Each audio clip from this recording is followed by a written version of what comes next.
Wednesday night, May 13th, 2020. We're still in the midst of the Corona Zoom type classes. Hopefully it'll go well. Last week we started a topic for our first Zoom class on Humrot being mahmir, and we ended off the class saying how we want to get to the concept of mahmir tevoo alav berachah, and not just in general, but as well in the writings of Hacham Ovadia Yosef.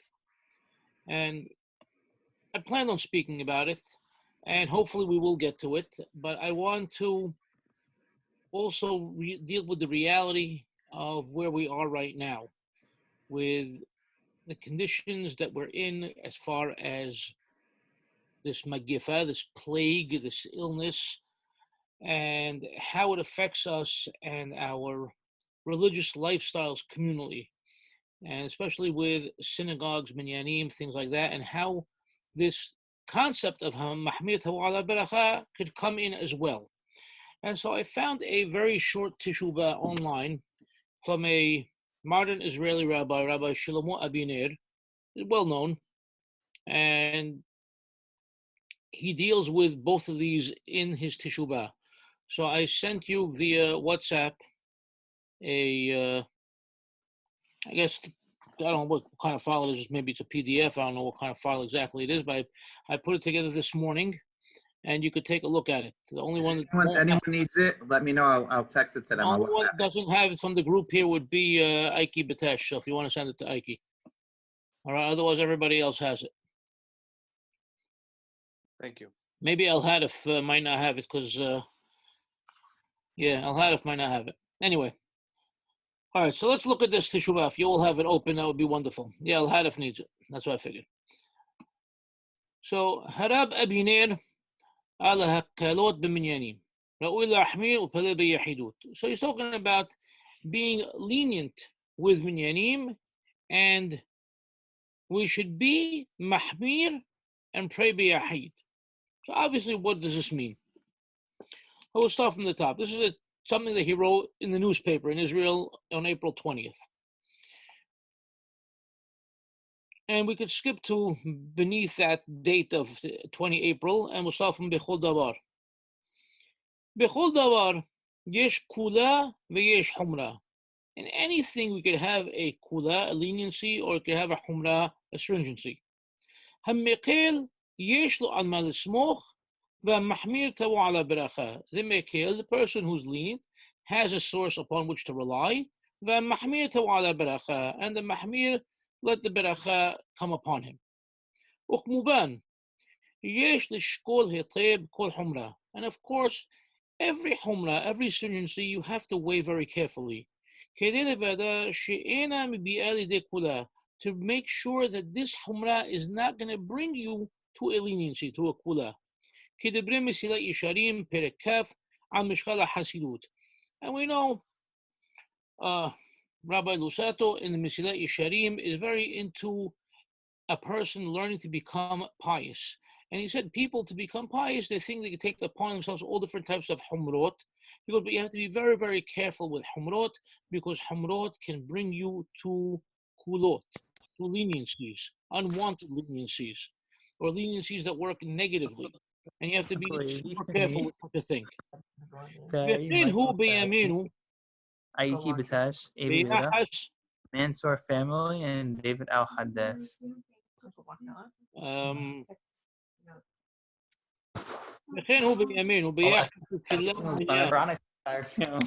שהיא משאת נפש של הרבה נשמות טהורות אשריכם ישראל. So, and this is obviously something that goes on nowadays, especially in many households, when it comes to the concept of with a minyan, and people want to know what to do, what not to do. What is the kula? What is the humra? Hahissaron. What's missing? Lo kulam humra alif. I'm sorry, humra alif. Minyan shetah patuah. You have minyan in a open area. All opinions consider this a minyan, because everybody is in one area. Even if there are no walls, no fences, no boundaries, keeping everybody within. They're all in one open area. So what's lacking over here? Not everybody keeps social distancing. There are those that gather and get together before and after prayers.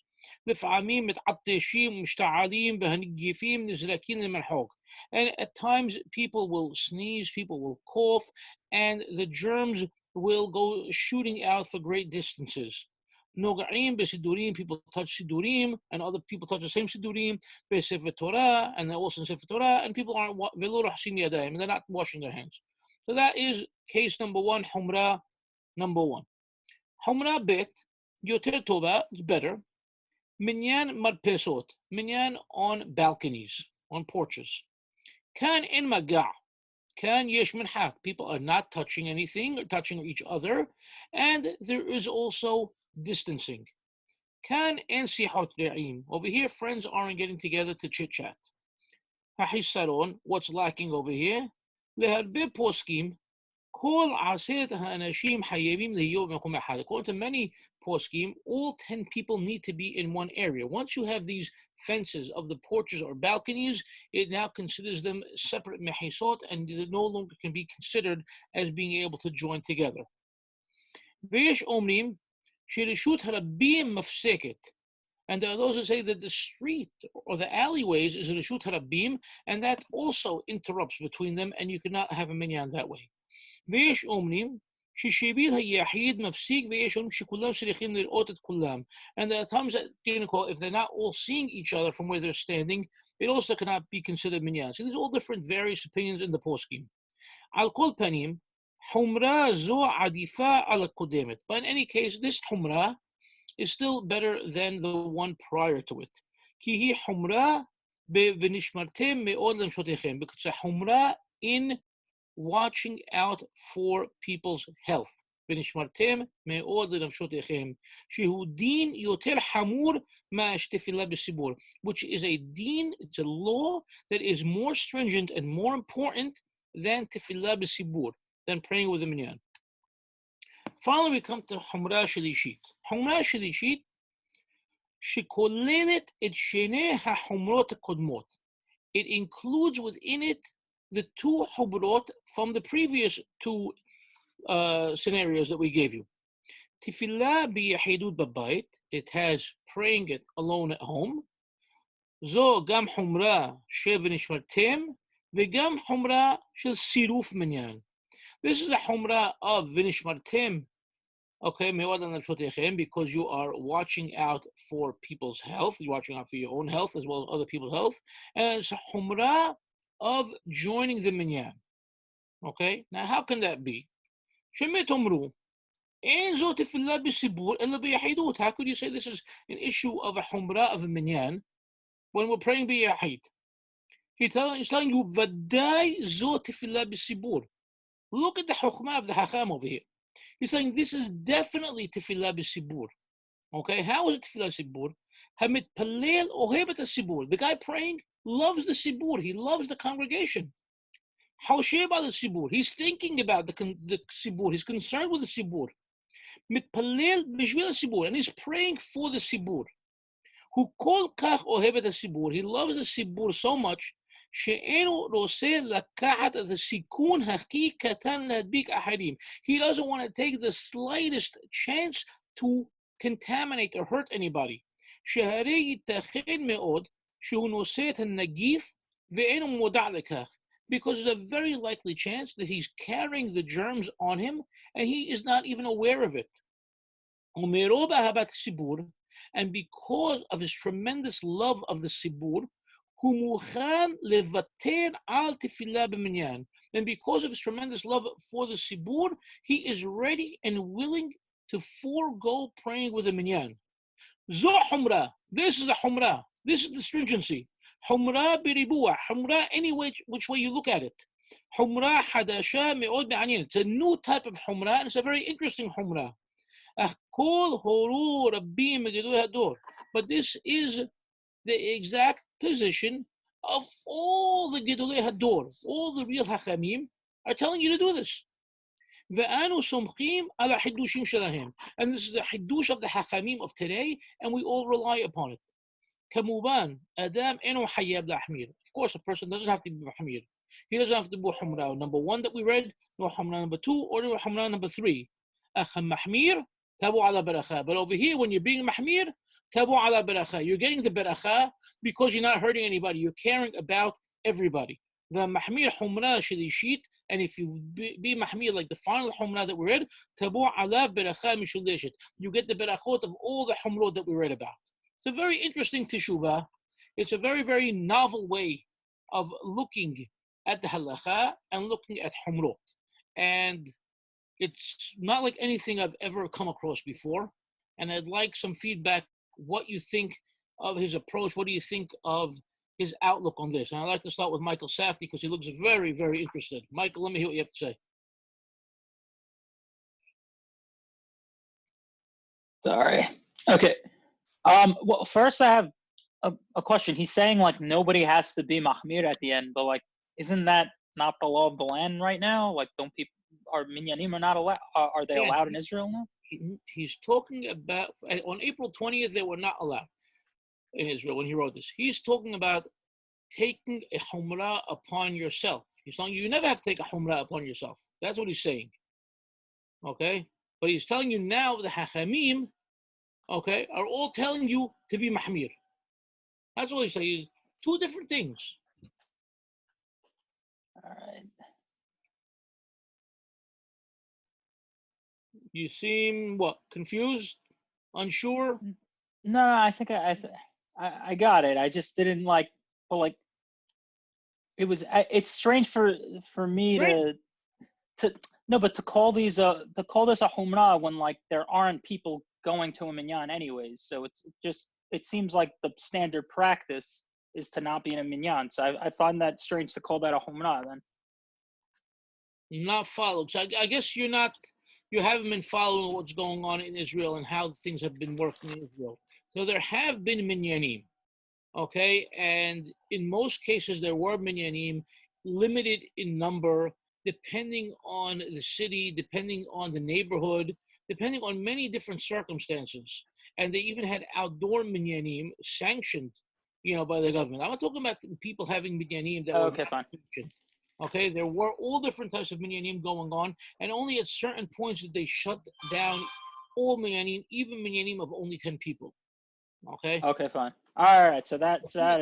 Things will, because Israel is a Jewish state and it's a Jewish government. Whether you want to look at it religious or not religious, it still took upon itself the consideration of the concept of tefillah b'sibur and minyanim. And they were always dealing with this on a weekly basis, and things were constantly changing. And again, it depended upon, the city, depending on the neighborhood, depending on a lot of different factors. Got it. No, okay, so that definitely clarifies things for me. Yeah, I think it's a very novel approach to call that a tefillah b'sibur. Because of that, he's going outside the, like what people normally think of tefillah b'sibur as being physically with the sibur. Rather, he's saying that you care about the sibur so much, and that's what he considers tefillah b'sibur. He kind of like approached it from the root like completely differently, which I thought was really interesting. Completely different. Yeah. He's thinking outside the box. He's telling you because of your care and concern and your love for the sibur. This is now tefillah b'sibur. All right. Anybody else? Somebody? Anybody? All right. Nobody.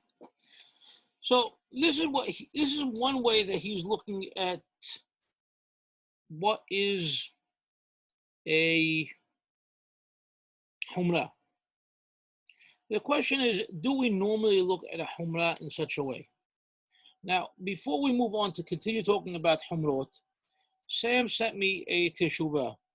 He sent it to me this afternoon. I didn't have a chance to really review it. I'll send it to you as well now. We'll look at parts of it because I only skimmed it. I'm sorry I didn't have a chance to really go through it yet. but it has to do again with having a virus and how people react to it. Let me find a way to send it all to you. Again, it's not going to include a couple of you, but I guess David will figure that out. Maybe not. All right. I sent it to hopefully most of you just now. And this is a teshuvah from a book called Nishmat Kol Hai. Based upon the name and the style, I would tell you it was written by Rabbi Chaim Palachi. Yeah, definitely Rabbi Chaim Palachi. So it's Nishmat Kol Hai, it's a book of She'ilot Shubot.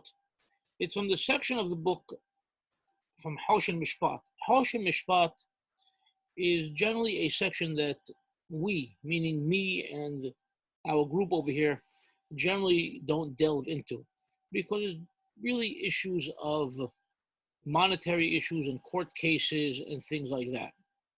And he brings us to Shubha over here. It's Siman Mim Tet. Okay, if you look at Siman Mim Tet, he's talking about a scenario where there was a time of a magifa, of a plague, and there was a doctor, and how the Sibur wanted to deal or not deal with this doctor. So it starts like this. Nish'alti bimeh harfi mikadmunai بيحيد بيت كنيسة أحد شيء رفع حولين وبزمان مجفاه المنان هي رفع للجافين بمجفاه بيرسل أبوه للكنيسة بيت الكنيسة فيحيدين معقبين بيده شلون الكنيسة شميريين شمي نجفوه بالنوجيع إلاب بهو توعين ترشوتو مكومو يشلو וגם ינסה לעשות איזה גדר ומחיסה לבל יגשו אליו, יעשו. והיחידים אינם רוצים לעשות, וגם שלא ייכנס כלב ועקר. ואם ייכנס על ידי שיעשה מחיסה, טוענים היחידים שייכנס ראשון ויעשה אחרון. מה דינו של רופא בזה, ואם היחידים יכולים לעכב, יכול לעשות גדר או לא? Beautiful scenario, beautiful question. You're saying I was asked way back when, in my younger years, there was a scenario of a Beit Knesset, and one of the members of the Beit Knesset was a doctor, and it happened to be the time of an epidemic, time of a plague, Magifa he's calling it, Barminan, not upon us. And this doctor was well known. He would go around to treat people, and he would generally come pray, in the Beit Knesset, Minyan. And they didn't stop Minyanim at the time.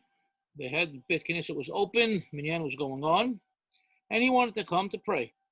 And the other members of the synagogue didn't want to let him in. They were afraid. They're afraid that if he comes in, he's going to bring the plague with him, okay, whether they understood what germs are or not. Okay, they knew they would get, he was in contact with sick people, and obviously they might get sick by being around him. And he claimed, no, I'm sorry. I have permission and I have a place and I want to come pray. And he said, listen, you people, you could build a wall around me, build a fence around me. That way you don't come, you don't touch me or anything. And the other members of the synagogue don't want to do that. And they don't want him to come in whatsoever. And even if he wants to come in and he forces the issue, let him make this mehisa. And even that's not good enough. Let him come early on before everybody else and put up that mehisa. And then after everybody leaves, let him take down his mehisa and leave with it. Therefore, nobody has a chance to have any sort of contact with him whatsoever, because obviously they were terrified from it. And obviously, what is the deen? Who has the right over here? Is it the Yahid, this doctor, or was it the Yahidim, the other members, which is the Sibur and the Minyan, the members of the synagogue? Interesting question. Like I said, I didn't have a chance to go through it all, But we're going to start reading it and we'll see where it takes us. And we'll have an idea. תשובה. לכאורה נראה דהדין עם יחידי בית הכנסת. שיכולים לעכב שלא ייכנס בית הכנסת מה שכתוב בתוספות בכמה דף ג' עמוד א' דבור המתחיל. ליחייב בעל הגחל שכתבו ונראה מכאן לדקדק להיות שאדם יזהר עצמו שלא יזיק אחרים משלא יוזק שמחויב לשמור גחל מן הכלא אף על פי שאין לו רשות להיכנס לביתו כדי שלא יזיק אחרים ואפשר לשמור עצמו כדי שייכנס כלב כדי ליטול חררתו. וכן משמע מהמניח במשמע וכדין לפריך אם נתחיל פושע שאני נמל לחייב אנה. حاشي شنو بوشيع على حيبه بين ذيك شيء بينهم بوشيع لأنيان يبتدي شون من أسكيل عاد كان شونو. So he starts off and he says that it would look initially that the dean, okay, the law would side with the members of the synagogue, okay, because they could stop an individual from coming. They are the majority over here, and they are concerned with their health. And this is based upon a tosafot in Baba Kama. And he's saying over here that a person, okay, the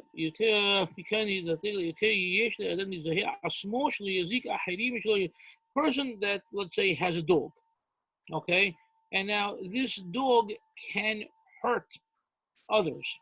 So there's more of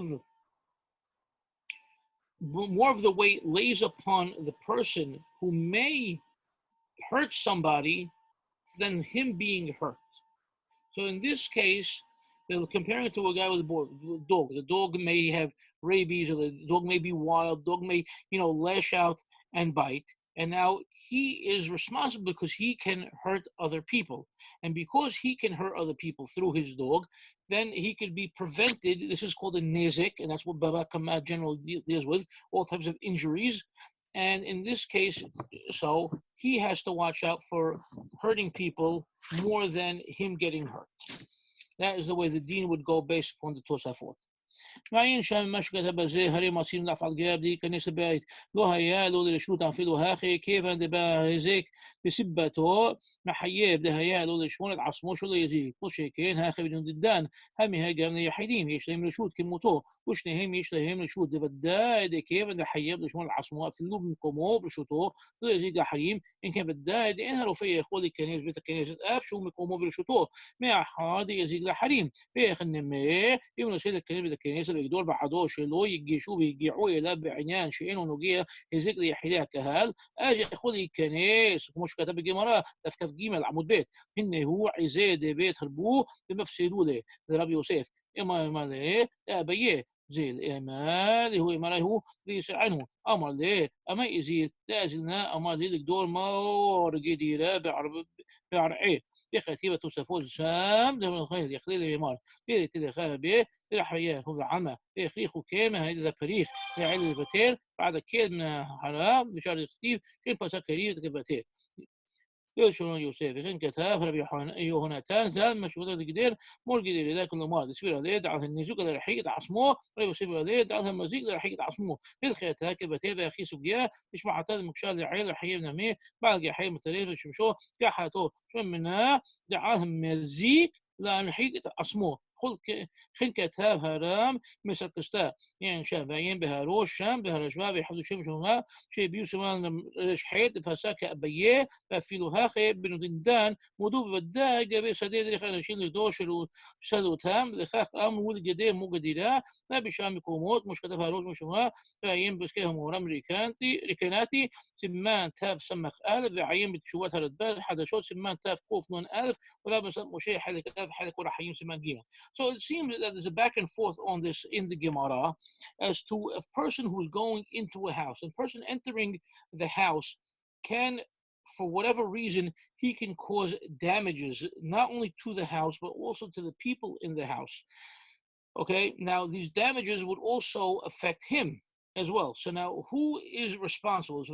Is the people that own the house, are they responsible for correcting these issues so nobody gets hurt?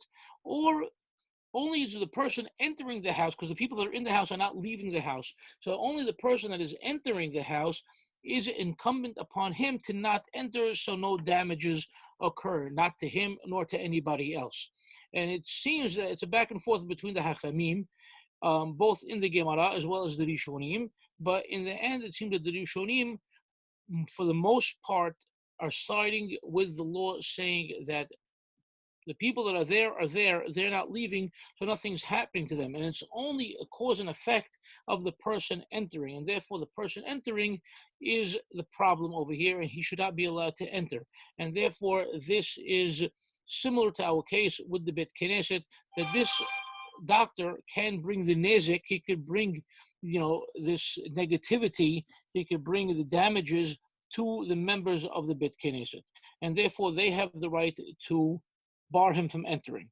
So it's interesting. Now, obviously, he keeps going on and on. I don't know if we want to read this whole teshuvah or not. His style is not an easy style, especially when we're dealing with Hoshem Mishpat and Baba Kama. I'll tell you honestly. I just want to see if there's anything here that really stands out. So just give me a second.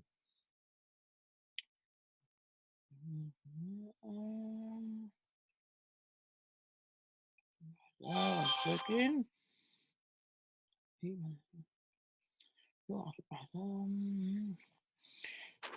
He brings a little further down that the person that has Sara'at,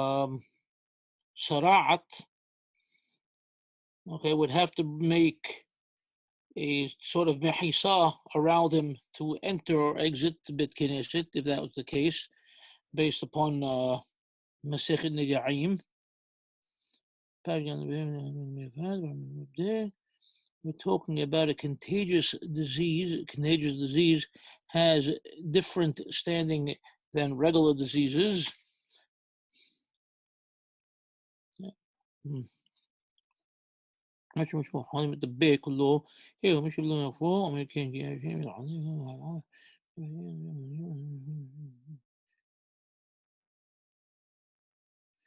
So Rabbi Haim Palachi over here is coming and attacking the concept of a contagious disease versus a non-contagious disease, because we've never seen in Hilchot Bikur Holim anybody saying that we make a difference in who we're going to visit or we're not going to visit when it comes to the deen of Bikur Holim. We don't say, oh, this guy has a contagious disease, so we're not going to visit him and we're going to abandon him. So such a concept doesn't exist in Jewish law. A disease is a disease, and somebody, who needs Bikur, needs to be visited, like anybody that's sick has to be visited no matter what.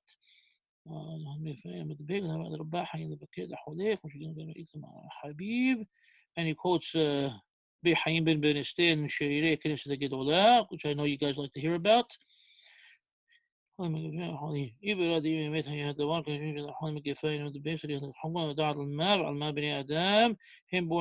now, but let's be realistic. Even though we're saying that is the reality as far as halakha is concerned, he goes, we all know that when there is a terrible disease, people pick up and leave. They run away. They leave the city. They go out to the countryside. They go to a different town. They run away from such plagues. So that being the case, how do we look at it now? And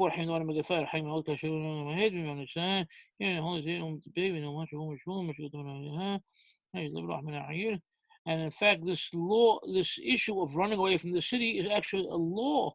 As far as Muram is concerned, he writes it in Yoreh De'ah, sheyesh lebrowah min ha'ir. You have to run away from the city. He goes, even within the city, first people run away from courtyard to courtyard, from house to house, from area to area, from neighborhood to neighborhood, until they finally get out of the city. They try to just move further away from it until they really have no choice but to get out. And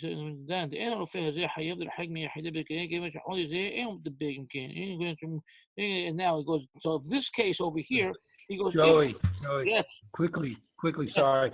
We're all going to get kicked out in 3 seconds. Everyone log back in with the same meeting ID.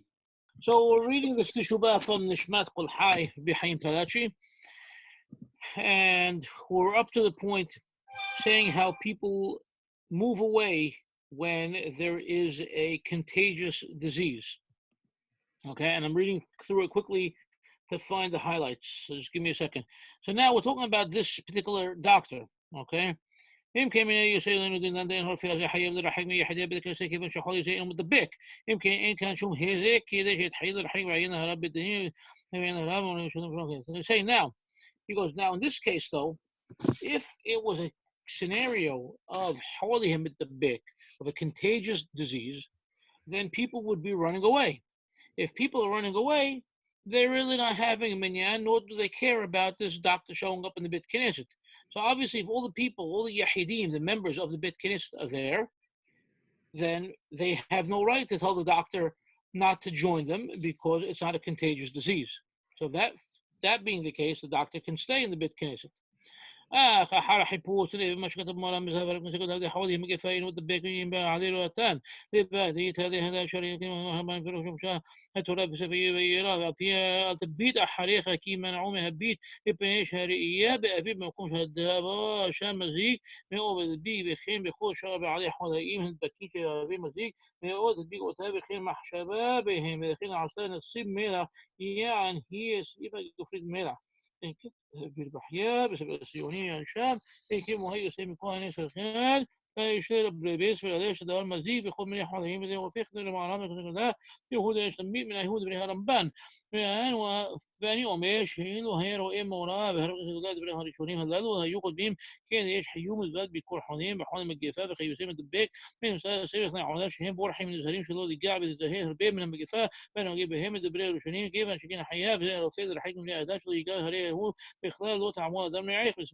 so he's bringing a whole different case now. He's showing how different Hakamim viewed diseases, and he is not really thrilled with the way Muram or even Knesset HaGedolah addressed it. And he's basing himself upon the Ramban. The Ramban in his Pirush in the Torah, okay, in Parashat Vayera, he's talking about the whole scenario of Borei Olam destroying Sodom. And they're running away from the city, and now Lot's wife turns around and she turns into a pillar of salt because the disease now, the disease of Sodom and destruction and everything is now in the air, okay? And even if it's not directly in the air, it's in the person's mind. So the mind can also cause a person to catch a disease. He's telling you over here. And these people now are so afraid.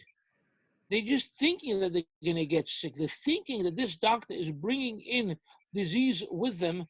Therefore, they can get sick, and they most probably, at least some of them, will get sick. Just thinking about that. And therefore, now the doctor going to pray in the kines, he is now liable from the pasuk, okay, to distance himself from the people, because this falls under the context of the pasuk lo ta'amod al dam re'aycha. Okay, well basically he is now considered as a murderer because he's going in there and people know full well that somebody is going to die because of his, his presence. And maybe somebody will touch him, somebody will touch the banister that he touched, somebody will touch the doorknob that he touched, and they're going to start bugging out, and their minds are going to freak out, and that's going to cause them to get sick. He's quoting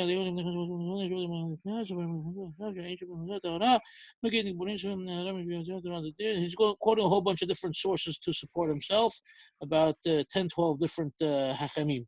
But he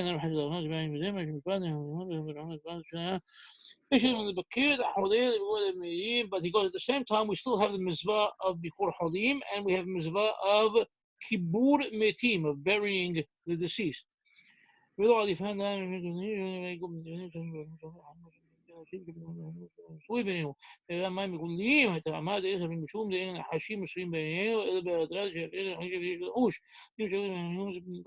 every case is different and every place is different. The same way we have a halakha of not drinking uncovered water, that halakha of not drinking uncovered water would apply to a place where you have snakes.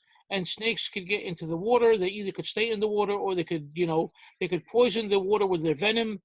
He goes, but in a place where there are no snakes, you don't have to worry about a deen of mayim migulim, of uncovered water, and it'll be fine.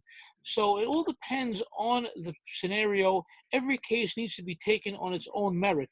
And the same way that when dealing with bikur halim or kibur metim, again, it has to be dealt with on a specific basis for that case, if it would be safe enough for people to fulfill those mitzvot and how to fulfill those mitzvot.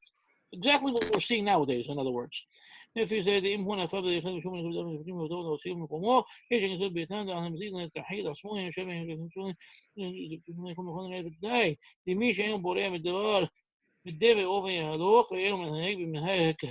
contamination. He even uses the word contamination at the very end of the teshuvah. So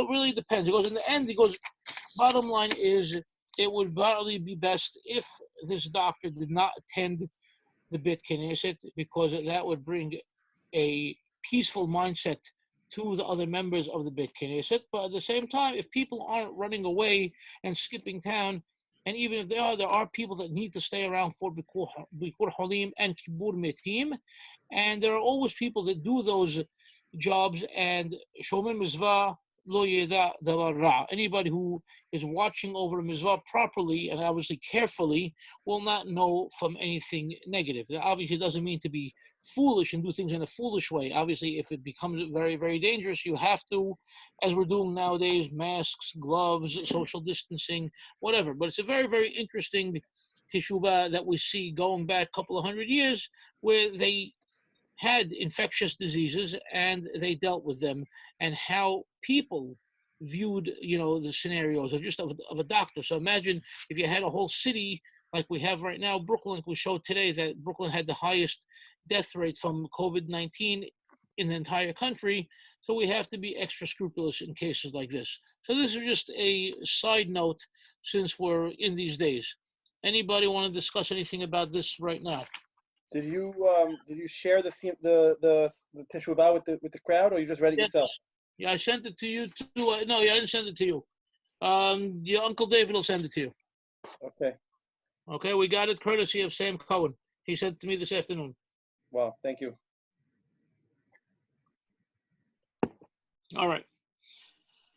Now, I'd like to get back to the issue of Hamrot. We read something else interesting before, Jack. You missed it. A modern teshuvah and a different twist on המחמיר תבוא עליו ברכה. That I did send to you, so you could read that. Okay. When you have a chance. Right. All right. Back to the issue of Hamrot. When we ended off last week, what I'll call a burning question, at least for Marky, was המחמיר תבוא עליו ברכה and I said we'll deal with how that plays in Hacham Vodei Yosef's writings. Correct, Mark?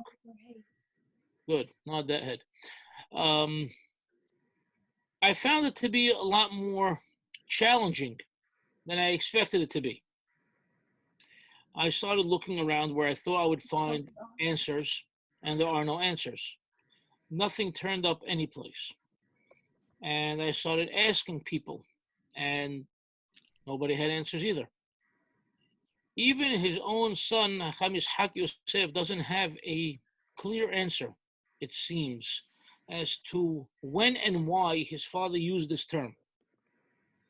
And the best he was able to get out of his father, a direct answer that he was able to get out of his father when he asked his father about it, and the scenario went like this, and he mentions it in one of his speeches. He says, I asked my father, you gave a class tonight, and you're saying, you didn't mention המחמיר תבוא עליו ברכה, but when you wrote the teshuvah in this book of yours, you did say המחמיר תבוא עליו ברכה. Why not? Why did you say it? He goes, because I don't want to confuse the people.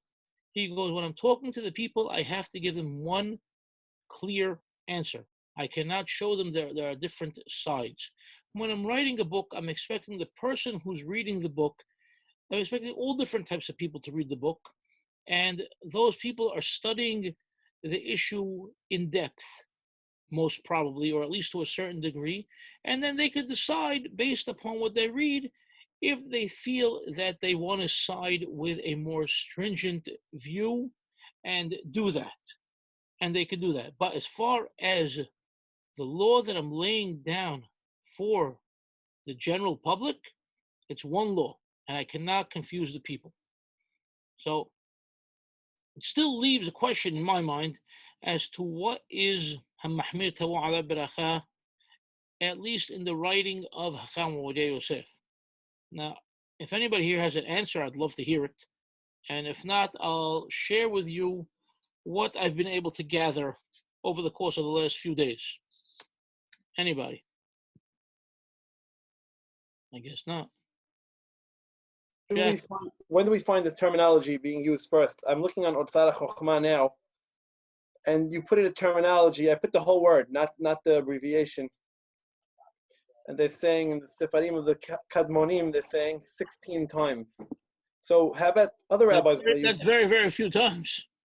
No, well, that's tavô alav berachah. They probably always read ta'ab. But do we know who uses that terminology first, where it comes from? I never looked. But it actually appears in Shulchan Aruch a few times too. Uh-huh. It's about, I think, 4 times in Ora Hayib, maybe 3 times in Yoreh De'ah, and that's about all that I know of. Okay. As far as Shulchan Aruch is concerned. So why don't we deal with that? Because I'm not interested in dealing with that. I'm just interested in dealing with something contemporary. Oh, but if you want to deal with it, please go ahead. No, I'm saying it's interesting to know, like, from the earliest uses and who uses it, when they used it. Okay. You're asking Hacham Ovadia Yosef, that's who you're focusing on? That's my focus right now, yes. Because his teshuvot are the most numerous of our contemporary Hachamim, and his teshuvot are the most well-known and the most quickly cited by even the average person nowadays. Mm-hmm. And therefore, I think it's important to address what he's doing. And my biggest issue with Hacham Ovadia and this term of המחמיר תבוא עליו ברכה is reality. And reality, unfortunately, and I've seen it myself, but I've heard it even more often from so many people, both here in the United States as well as in Israel, and it probably exists elsewhere, is when Hacham Ovadia Yosef writes המחמיר תבוא עליו ברכה, people all of a sudden feel the need to be mahmir, and when they see somebody not being mahmir, not only do they look askance at them or look down at them, they belittle them and tell them, "What's wrong with you?" And the person, "What do you mean, what's wrong with you? I'm doing halakha. What's wrong?" "No, didn't you see the teshuvah?" "Yeah, I saw the teshuvah. I'm following halakha."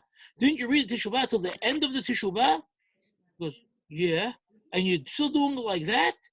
What's wrong with you? You don't want a berachah from Hacham Ovadia Yosef?"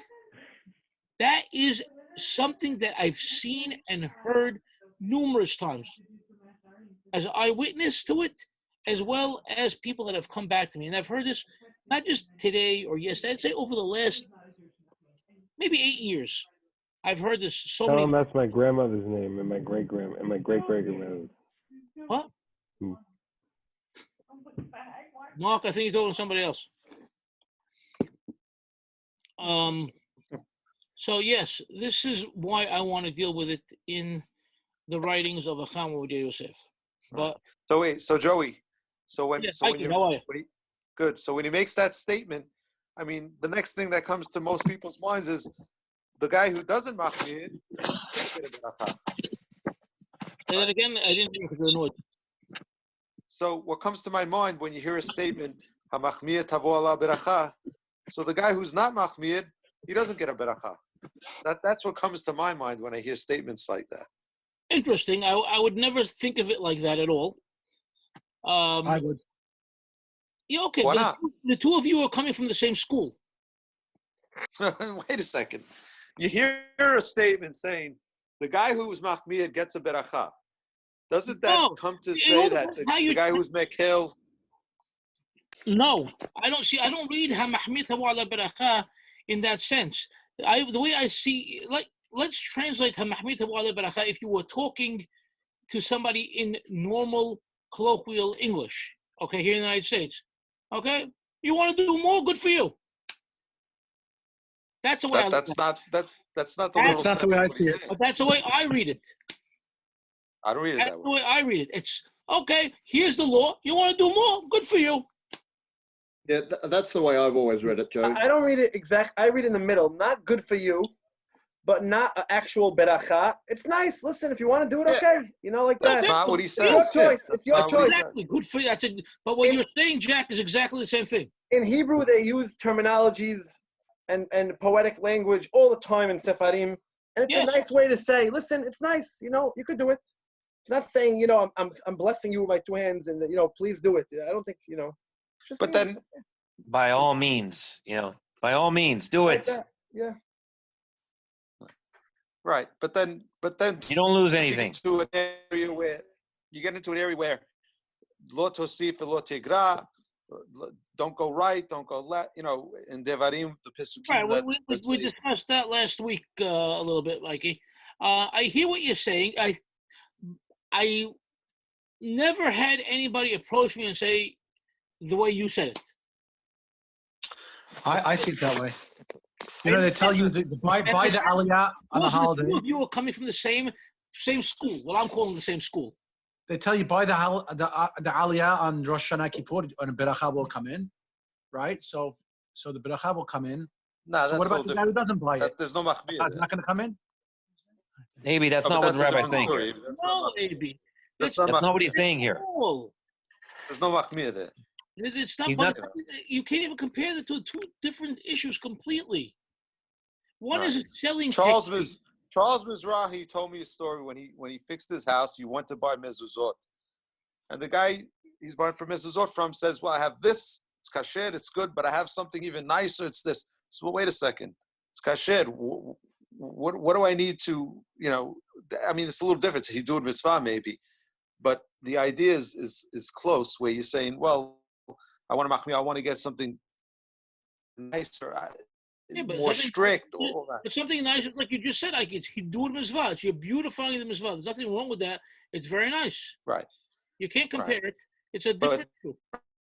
Your issue is different. Right. Abel's issue is different.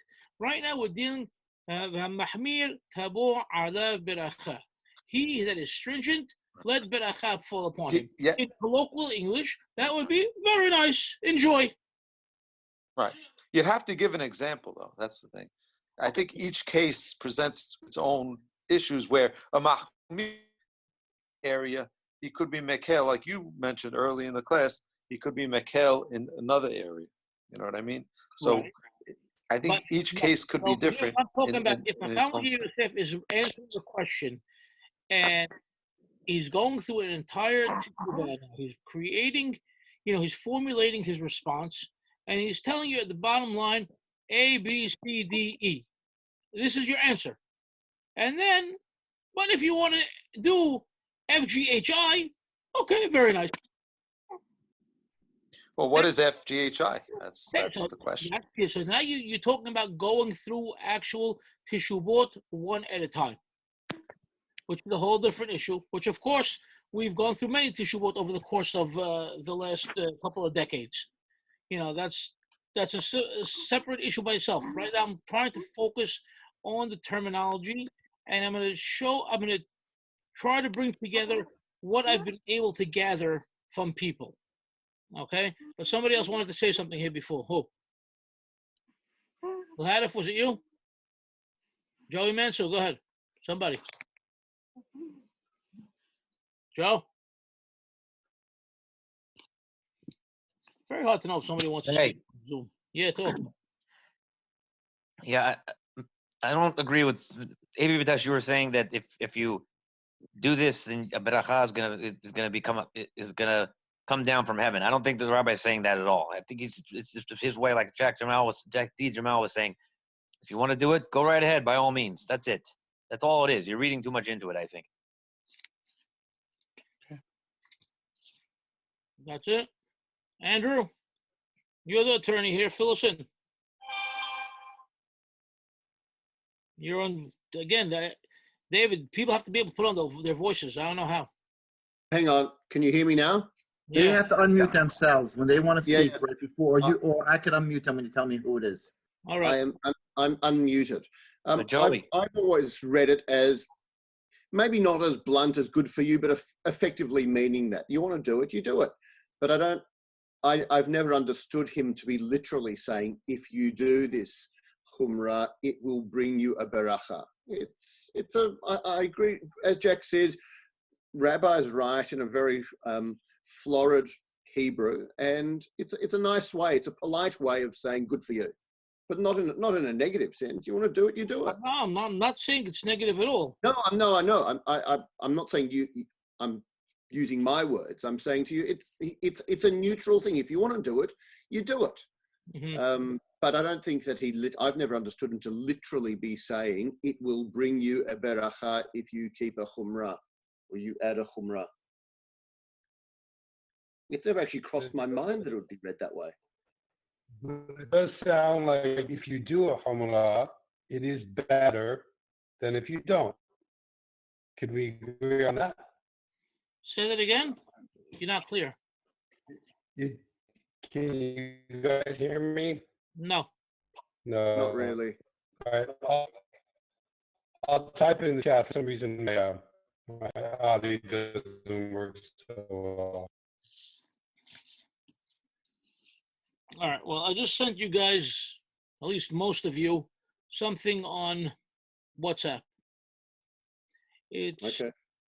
All right. It's about 4 or 5 responses that I felt made some sense, or at least dealt with it on a normal level on this question.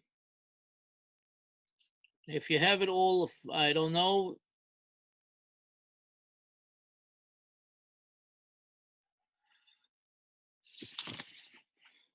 I'm trying to hang on. You got it.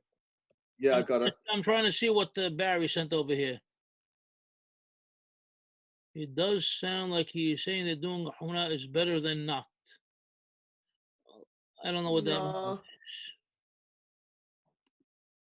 do we get rid of this? I think he's being neutral. I don't think he's saying it's better than not. Well, obviously, you want to do it. Obviously, he's not saying it's better than not, because he's saying when his son approached him, how come you didn't say it in public when you made the class? You know, he said, I don't want to mix up the people. I just want to give them one bottom line halakha. Okay? Whereas the person reading the book can look into the issues more, and that type of person may decide he wants to do something extra. So that obviously tells us a lot.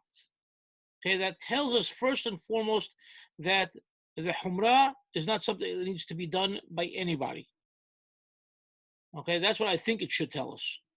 And he doesn't want to mix up the people, so he doesn't even want them to know about it. Mm-hmm. So now it's only for a more learned individual who's going to look into the subject. So if you all got what I sent, somebody want to send it to Aiki Bitesh and to El Hadif, and who else didn't get it? I think everybody else has it. Okay, so I sent questions either directly or through Abraham to different individuals or rabbis to get answers. So I sent to my friend Professor Svi Zohar, and this is his response. He says, "Lemitab yedi'ati lo na'archu al kach mehkarim." He goes, as far as I know, nobody has yet to investigate and research this issue. אבל לפני שעבר חתול שחור בין הרב חיים אמסלם ובין פעילי ש"ס, הרב אמסלם היה מקורב מאוד אצל הרב עובדיה. He goes, before a black cat crossed the path between Rabbi Amsalem and the Shas people, Rabbi Amsalem was very close with Rabbi Ovadia Yosef. אם יש מישהו שיכול להשיב על כך באופן ישר בלי חנופה, זה הרב חיים אמסלם. If anybody can answer you properly, it would be Rabbi Amsalem. Okay, I can give you his contact information, whatever. Then he continued, אני אוסיף שלעניות דעתי, סיומת מעין זאת היא בהשפעה חרדית ליטאית. He's telling you, in my opinion, I really think that this addition, okay, this, you see how it's going to go? Siyumat, this conclusion at the end of the Tishubot, where he writes, המחמיר תבוא עליו ברכה, he's saying this is coming בהשפעה חרדית ליטאית. This is coming through the influence of Lithuanian Haredim. Why? הרי הרב עובדיה גדל בירושלים בשכונה עם הרבה חרדים. He grew up in Yerushalayim in a neighborhood with a lot of חרדים, ולפני פורת יוסף למד בתלמוד תורה שהוקמה על ידי משפחת פרוש החרדים, עבור אחינו הספרדים. The Porosh family, famous Haredi family, who started a school in Yerushalayim, and there are differences of opinion as to the true history of the school, but according to most accounts, it was started by the Porosh family, okay, for our brothers of the Sephardic. Well, so to train them, to raise them in their image, to influence them for whatever reason. But this is an old story, you know, this concept of המחמיר תבוא עליו ברכה. It's a very old issue, especially among חכמי אשכנז הראשונים. Okay, it was also among חכמי הספרדים, but that happened more after the Girush, when they had more of a connection with the Ashkenazim. That's what Professor Zohar said to me. So obviously from there, who did I turn to? To Rabbi Amsalem. Okay? So Rabbi Amsalem said, לעניות דעתי, אין בזה שום כללים. As far as I know, there are no rules here whatsoever. רק הכל לפי נטייה ליבו של הפוסק ופסיקתו. Because it's all up to the mood of the posek when he's writing his pisak, okay, when he feels like writing it or not writing it. יש לעיתים ולא כך, הוא כותב זאת כי לדעתו העיקר להקל. You know, generally he feels that the real answer is to be lenient. אולם והמחמיר על עצמו תבוא על הברכה. But he knows there are people out there that like to be more stringent, and very nice for them, let them do it. אך לא זה הדין. But this is not the deen. אין הפוסק מסיים פסקו כך עם דעתו להחמיר ופשוט. If the Hacham's true intention is for people to be mahmir, he would never end the teshubah as such. He would actually write a teshubah that moved in the direction of a humrah. He would never write a teshubah that was to be lenient and add a line like that. Just, it is, you know, the Hacham felt like putting it at that point. Then he's talking about, in general, we went on the side angle over there. Harambam Mosseri Kedushim מסביר כיצד נשים ברכות על מזוות עשה שהזמן גרמה. Talking about the Ramban, talks about how women would make a mitzvah or make a beracha ומזוות עשה שהזמן גרמה. ואומר, ואי קשיא, והאמרינן בירושלמי, כל העושה דבר שאינו מסווה בו נקרא הדיוט. Anybody who does a mitzvah that they're not commanded in is called a hidyot. Hatam she'oseh davar she'enu mesuver min haTorah ke'elad. Especially when somebody's not commanded at all from the Torah. Shehu kimosif al Torah. It's like he's adding to the Torah. Aval, in that case, it would be hidyot, obviously. Aval mi she'oseh mizvot haTorah kitiknan. Somebody who's doing mizvot of the Torah like they were established. Afal pi she'lo nistava. Bahim, kegon nashim vegoyim mekablim alehem sachar. So now let's say if you have a woman or a goy who follows a mitzvah that they themselves were not commanded, but the Am Yisrael was commanded, so they would still get sachar. They would still be rewarded for it, according to Ramban.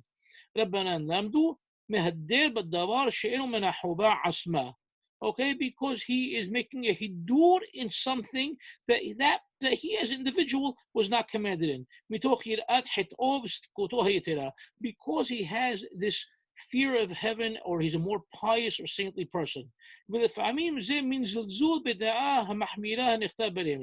sometimes it could be this opposite thing whatsoever, that sometimes the Hacham would write a teshubah, you know, that is starting to be lenient, and he knows there are going to be people that are going to want to be mahmir, so he throws that line in there as a zinger, you know. Yeah, and for all you guys that think you know better, okay, mahmir tabo ala barakah, like, you know, whatever you want, guys. because I know you're not going to listen to the real halacha, so make you happy. He just gives it to him as a side kick over there. So this is what we got from Professor Zohar and then from Rabbi Haim Amsalem. When we move on to the next guys, we're going to start seeing a very, very different approach. So before we move on, I'd love to know if there's any comments, critiques, I don't know, insight, anything? Rabbi Amsalem's basically saying that it's just a nice thing somebody wants to do. There's no harm, no foul. There's no rhyme or reason. Okay. That's what he's saying. Could it be then, based on what he's saying, like it could be that it's like Hamadiyah was trying to keep the peace, saying that we have Mahmirim on one side, we have people that follow the Halakha on the other side, or you call them Mekilim, and it's all good. Right. Whoever wants to do one way, does it on one way. Right. So a lot of people came back to me with similar answers to what you're saying now, Mark, and I had a major problem with that. I'm like, if that's the case, why should he even write any teshuvot whatsoever? If you're asked a question and you're coming to give a halacha, the halacha has to be, clear cut. You're coming through with it, with a sharp the bottom line, cutting the deen, and it's over. Yeah. I'm sorry, it's Andrew. the bottom line halacha. What is the halacha? What is the halacha? I said what it is. The bottom line. That's right. But there's a lot of shittot out there. Okay, we're going to get to that, Mark. 1 second. No, I'm just saying in general, halakha, there's a lot of, there's a lot of shittot rishonim that the halakha is based on, and people want, like, why are people wearing 2 pairs of tefillin or anything like that? People, hachamim were doing it. So then don't answer the question. Then don't answer a question. Either you're answering a question or you're not answering a question. As far as your point, he wants to appease the other people. Let the other people go to a different posek. I don't understand it. It's a mindset that makes no sense to me. A lot of people answer the same way that you're answering, Mark, and it doesn't, sit well with me. It doesn't bode well. It just doesn't work. It doesn't jive. Because I've read, obviously, not nearly enough teshuvot in my lifetime, but I've read, I think, enough that I know when a hacham writes a teshuvah, at the end of the teshuvah, it's very clear the direction that he wants. And the same thing, even the teshuvah that Hacham Wadeh has written, where he adds this liner at the end of המחמיר תבוא עליו ברכה, the teshuvah itself is very clear what direction Hacham Wadeh Yosef is taking and what he wants to portray as the halakha. So why throw in that line? And if that's the case, throw in that line in every teshuvah. Why certain select teshuvot have that line and certain ones do not? Okay, so according to Rabbi Amsalem, just whatever he was in the mood for at the time. Okay, there is no rhyme or reason to it. Joey, I would say it's even disappointing, even more than what you're saying. Yeah, okay, but Abi, when he writes it that way. Abi, you have never read Teshuvot, I'm sorry, and you don't have the mindset of understanding how Teshuvah is dealt with, and you're looking at it in a modern sociological environment to see that something is disappointing. What does that mean? It's disappointing. It's disappointing to you and your friends who might want to say, oh, why did he even give credence to the other side? I know how you think, Abi. No, that's not it. That's not it. But it is. If people want to like candlelighting 45 minutes early, like they're doing now, and then they'll say, and then he'll say, okay, tavor alav berachah. Let's just say he says it over there. I'm sure he doesn't, but it's not even a question. But then everybody's going to say, oh, now the new thing is the light at 45 minutes earlier, and everything gets changed. Everybody wants to have a berachah, so everybody's going to look for it. I mean, that's the way I see it. Okay, so that goes back to what I'm saying, that when a posek gives a ruling, it has to be clear cut. Okay, so I wouldn't use the word disappointing. I would use it confusing. Okay, that's what I would say. Because it's not disappointing. It's like all of a sudden, like, the guy was supposed to score, a home run, and all of a sudden he only got third base. No, it's not. That's disappointing. Okay, it's very, very different. You can't compare the two. You're expecting him to tell you, here is the halakha. It's either X or Z. Pick one. And he's not picking one. He's picking X, but if you want to do Z, it's also okay. Look, there's room to be mahmir. There's a teshuvah. He's going through all the poskim. There's a lot of rabbis that feel to be strict. We're going to get to that, Jack. We're going to get to that. We're going to get to that. Okay. Okay? Joey. You have, the problem is, Jack, that you have the sheet in front of you, and you may have looked at it, you may not have looked at it. But I didn't look. Okay, but in any case, we're going to get to that. Okay. Okay? Who's next? Somebody else want to say something? Hello? Yeah, who's there? Hello? Joe Manser, how are Hello, you? Joe Manso. How you doing? Nice to hear your voice. Hello? Can you hear me? Now we do. Speak up. Another concept you're not touching on is the concept that you see in the Rishonim, and especially in the Gemara, of lechatechila and b'di'abad. I think that concept ties into this discussion as well. They tell you the ideal way to do something is this way. However, under extraneous circumstances, it's a little bit of the reverse concept. No, not at all. Not at all. I couldn't disagree more. A halakha is all. So then, can we talk? So I want to ask a question. I want to ask a question. Practically, can we talk 2-3 examples? Because people seem to be frustrated with the idea of hamanot. Give me 2 or 3 just so I can understand concept a little better. I'm not touching any examples tonight. Not going there yet. Okay. Okay. We will get to those though. We will definitely get to those. I'll bring plenty of examples. We'll open up Yehavedat and Yabi'a Umar, and we'll go item by item by item. I already have them, bookmarked. Okay. Got it. Don't worry. I'm that's part of my plan to get to them. And B'azat Hashem, we will. Okay. But what you're saying about lechatechila and b'di'abad does not fit in here whatsoever. Lechatechila is what halakha always is. Halakha is always lechatechila. B'di'abad is if you did something different, can we find a way to say it's still okay? Okay, so it's very, very different.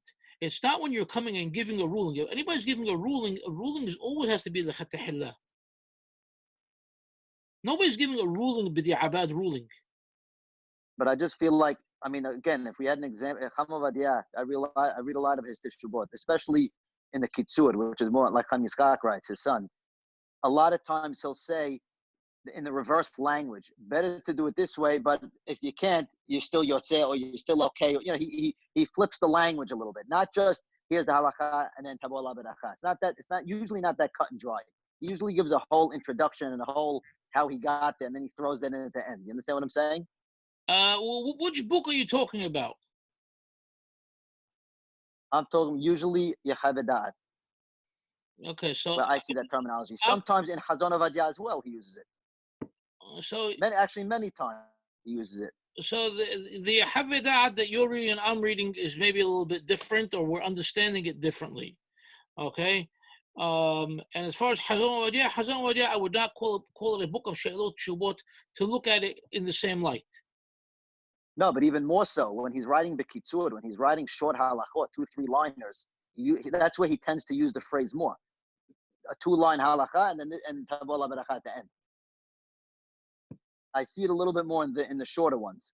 Don't know, because my mind is not focused on those at all. My mind is more focused on the teshuvot and how he runs through the teshuvot for pages upon pages, and then all of a sudden gives you like all of a sudden, he had to run over this the speed bump. We'll get to them. We'll get to examples. All right. All right. Let's move now to Rabbi Mordechai Kohen. Rabbi Mordechai Kohen is a very interesting individual. I believe you know him, Joe, and as well as you, Jack. I think you both know him. Maybe he's not coming to mind right now, but you've definitely both met him.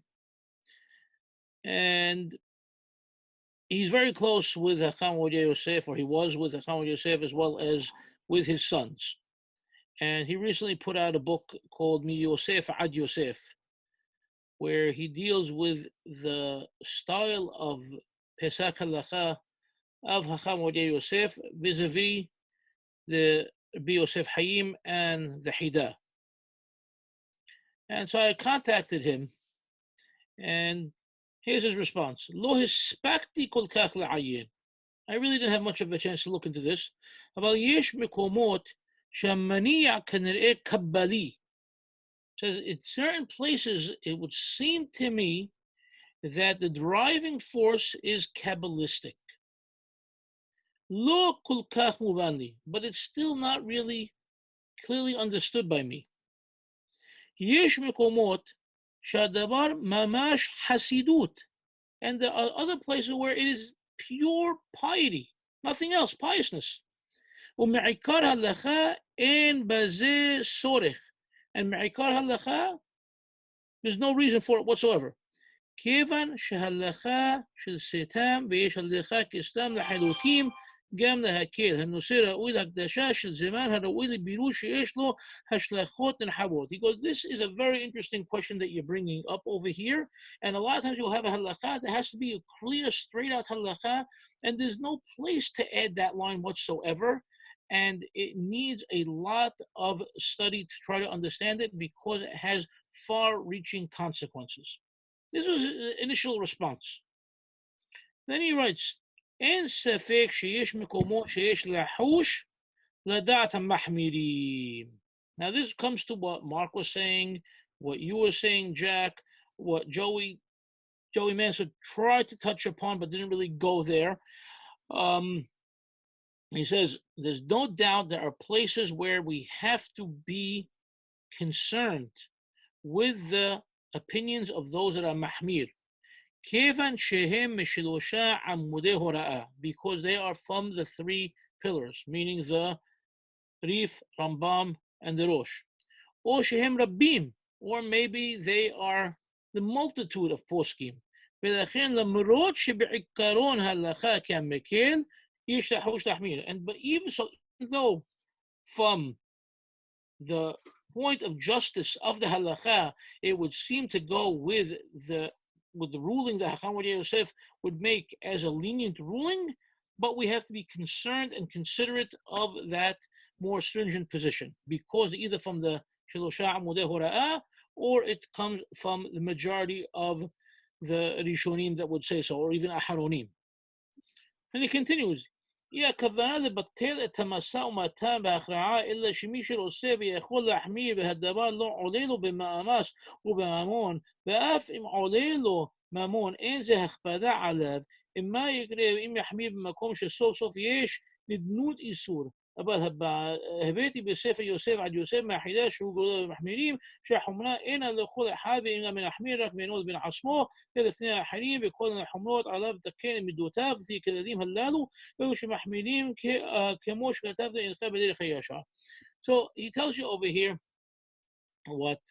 That, okay, so people want to be mahmir, let them be mahmir if they want to be mahmir, as long as it's not taking too much effort or causing them, great financial loss. And if they have the money for that extra finance involved, let them do what they want, as long as they're not doing any sort of isur or they're concerned about falling into isur. He goes, but I brought in my book, Yosef Ad Yosef, that I mentioned, that from all these guys that we're talking about, the Hida was a very, very big mahmir, but he was a big mahmir for the individual, not for the sibur. And people could be mahmir as long as it's private, like we talked about last week. He goes, but before people are mahmir, okay, before anything else, what do they have to do? They call them the humrot, علاv the taken midotav. Before they take upon themselves any humrot, they must do what? They must fix up all their character traits. When a person is of pure character, then they could take upon themselves these extra things. And the people that we see nowadays that are mahmir, especially people that I wrote to him about that have an attitude of I'm greater than you because I'm following this hamahmir tabo ala beracha, these people are not following derech yashar. They're not following the straight path. So we see that Rabbi Mordechai Cohen is now moving us away from the thinking of Tzvi Zohar that just because he grew up with Haredim, or the opinion of Rabbi Amsalem that there is, no rhyme or reason. He just brought it there, because he was in the mood. Rabbi Mordechai Cohen is telling us that it could be because of Kabbalah, it could be Hasidut, it could be because it has no place whatsoever, it could be because of Shelosha Amudei Hora'ah, or it could be because of Rob of the majority of the poskim. Okay, it could be because it's just something to keep you away from an extra isur. There are all different reasons that could be coming into play over here, but he's obviously not sure, he said. But first and foremost, most importantly, to work on the midot. So we're saying each person that you would think would, be close enough to the Yosef family and studied his works at length and have written, either responding to his works or commenting on his works, you would think they would have a better answer. So far, we don't have it. Okay, somebody's looking at me. David Batesh, what's the question? No question. Somebody else. Joey. Yeah, who? Joey. Yeah, Andrew first. Okay. Joey. I think something that's contributed to the growth of Chumrot in the last few generations may be this. We have more rabbis now in the current era than I think we've had ever before. Every Tom, Jack, and whatever is becoming a rabbi. They're handing out smichot much more readily now. And I think that a lot of these people who have semicha and who are rabbis do not have the level of knowledge that our great Chachamim had in the past, that Chacham Ovadia Yosef had.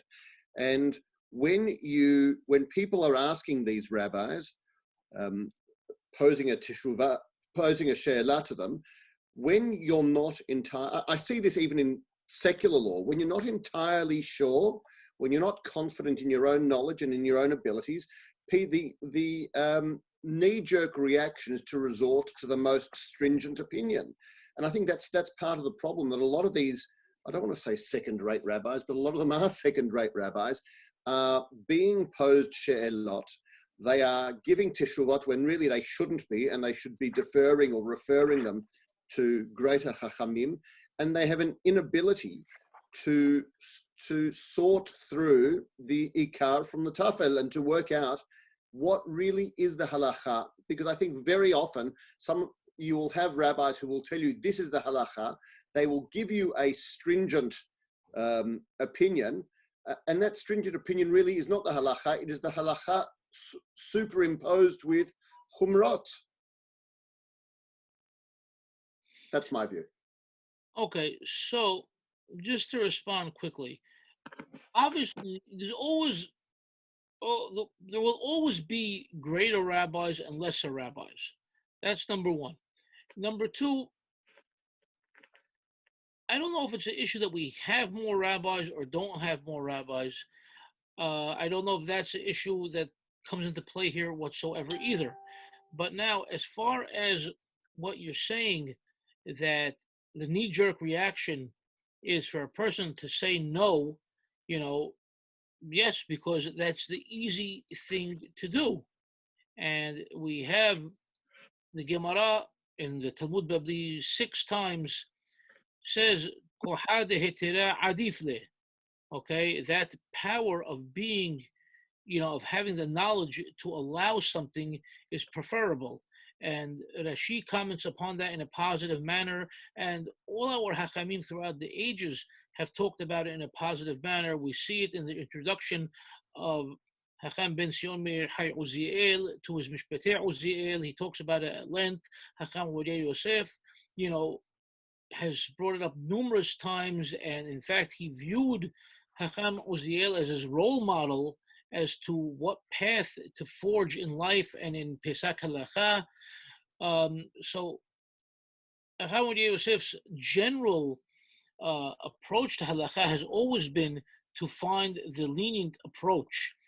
So that's why it's even more troubling when you see him throw in this line, فَالمحمير تبوا على بركة. As far as we'll talk about modern rabbis, for the most part today, throwing humrot at people, it's because they are, and this I was told by a rabbi recently in Israel, he goes, we're afraid. We are afraid not to toe the political line. This is the way we have to go. We have to dress the part, we have to talk the part, we have to walk the walk, and we have to throw in every humrah possible. If we do something that's going to sound not like humrah, it's going to rock the boat, and all of a sudden it's going to start shaking the world that we're part of, and that becomes problematic. So we just, toe the company line. We don't make any waves. Whatever we see on the book, that's what we say. We just repeat. Monkey say, monkey see, monkey do. We don't take positions.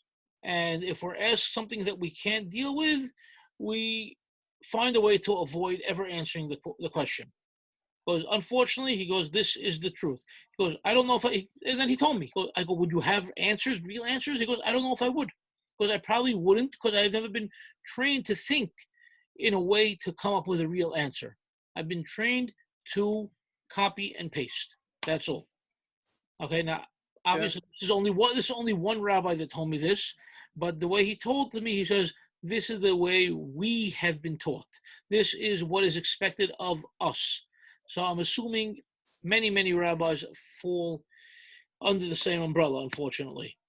Well, I think you've just addressed the point I was going to make, and I'll make it quickly now. You said earlier, it's the adding humrot is the easy thing to do. And then I was going to say, not just easy, but it's the safe course. And that's exactly what this rabbi has admitted to you. Yeah, unfortunately. Somebody else wanted to say something. Oh, Joey. Yes, Joe. I pulled out Hazon Ovadia. I did a spot check. I said, let me pull out Yom Tov. And in the second halacha, just to see the terminology, he's talking about cooking, obviously, on Yom Tov. Okay. Okay, and he says, just listen to the words. If you could make it from before Yom Tov, what do you do? Elu na'aseh me'erev Yom Tov, letzorach Yom Tov. Af al pi ken mutar la'asot Yom Tov. Umikol makom nachon lehachmir lechatechila. Yom Tov. So, I mean, this is similar to the terminology that we're talking about. So that's why I think falls into that. If you could make the cake, he's talking about cakes. If you could make a cake beforehand, yes, you're allowed on Yom Tov, but better to make before Yom Tov. Does he say why? לכן עוגה שאפשר לעשות בערב יום טוב, וכן בישול פירות or any type of cooked fruit, better to be, he writes, tov to be mahmir on it. Tov lahachmir shelo la'asot, and then he goes into soup. But he's using the terminology 3 times in the second halakha in the book. Makes absolutely no sense at all. What doesn't make no sense? It doesn't make sense to me. It doesn't. The whole concept makes no sense. The whole thing that separates Yom Tov from Shabbat is Sorech Ochel Nefesh. So either it's Shabbat or it's Yom Tov. Correct. No, so he's saying it's Yom Tov, obviously, but it's for Tov lahachmir. He doesn't say Tov lahachmir. For what reason? Tov lahachmir for what reason? So now we have to go to the bottom. He gets into the iyun on the bottom, which I didn't look at. I'm looking at the top. And again, why is he using only Tov lahachmir and not mahmir tavo alav berachah? So this guy obviously is not getting a berachah even. This guy's just being stringent for no reason. He's not getting a berachah. Yes, he doesn't use that terminology here. Okay, so that's a whole different issue. I would have to look into, but I want to, maybe much further down, because I just want to deal with this, and then hopefully next week we'll start looking at actual cases from Teshuvot, where he actually uses from mahmir tabu ala beracha. Okay, as far as looking at Hazon Ovadia or Halichot Olam or anything like that, I had never thought of looking there. And again, from what you're saying, he's not even using Tavu ala beracha in this halakha. No. He's saying Tov lahachmir and Nachon lahachmir. He says it 3 times. I'll try to take a look at it.